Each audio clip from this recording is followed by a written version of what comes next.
கிறிஸ்துக்குள் மிகவும் பிரியமானவர்களே, கர்த்தராகிய இயேசு கிறிஸ்து நாமத்தினாலே உங்களை வாழ்த்துகிறேன்.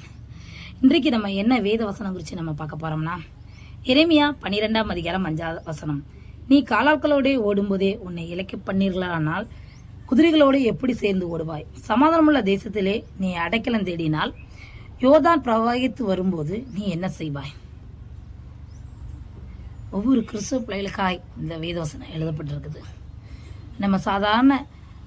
நம்ம வீட்டில் நடக்கிற சின்ன சின்ன பிரச்சனைகளிலே நம்ம சோர்ந்து போய் கிடந்தோமானால் பெரிய பெரிய பிரச்சனை வரும்போது நம்ம எப்படி எதிர்கொண்டு நிற்போம்? காலாட்களோட ஓடும்போதே நம்மளை சோர்வுடைய பண்ணால் குதிரைகளோடு எப்படி நம்மளால் சேர்ந்து ஓட முடியும்? பயங்கரமான காரியங்கள் வரும்போது எப்படி சேர்ந்து ஓட முடியும்? எங்கள் சேனலை நீங்கள் விசிட் பண்ணி பாருங்கள். நியூஸில் ஸ்பிரிச்சுவல் நியூஸ்ன்னு இருக்கும். அதில் நீங்கள் பார்த்தீங்கன்னா எத்தனை பேர் வட இந்தியாவில் எவ்வளோ கஷ்டப்படுறாங்க தெரியுமா? ரொம்ப கஷ்டப்படுறாங்க. மதவாதிகளால் ஒடுக்கப்படுறாங்க, நொடுக்கப்படுறாங்க. ஆனால் அப்படிப்பட்ட சூழ்நிலைகளும் ஆண்டவருக்காக அவங்க எளிமை ஓடுறவங்களா காணப்படுறாங்க. ஜெயிலில் தள்ளப்படுறாங்க, அடிக்கப்படுறாங்க.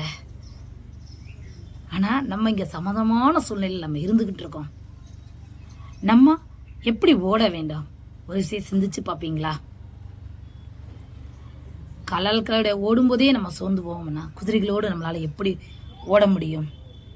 சமாதானமுள்ள தேசத்திலே நம்ம இப்படி எனக்கு என்ன அப்படின்னு சொல்லி நம்ம உட்கார்ந்துருந்தோம்னா யோர்தான் பிரவாகித்து வரும்போது, கடுமையான சூழ்நிலைகள் நம்முடைய வாழ்க்கையில் கடந்து வரும்போது எப்படி நம்ம ஃபேஸ் பண்ணுவோம்? கொஞ்சம் யோசிச்சு பாருங்க. ஒவ்வொரு கிறிஸ்தவ பிள்ளைகளும் ஆண்டவருக்காய் வைராக்கியமாய் எலும்பி செயற்பவர்களாய் காணப்படணும். ஆண்டவர் அதைத்தான் விரும்புவார். நீங்க ஓடுங்க, ஆண்டவருக்காய் ஓடுங்க. ஜீவகிரீடத்தை ஒரு நாள் நீங்க பெற்றுக்கொள்வீங்க.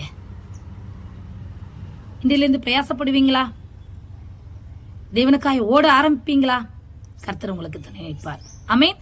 அந்த இயேசுவை நம்புங்கள், ஏற்றுக்கொள்ளுங்கள், விசுவாசியுங்கள். கர்த்தருடைய கருத்தில் பெரிய அற்புதங்களை பெற்றுக்கொள்வீர்கள். தேவன் தான் உங்களை ஆசீர்வதிப்பாராக. ஆமென்.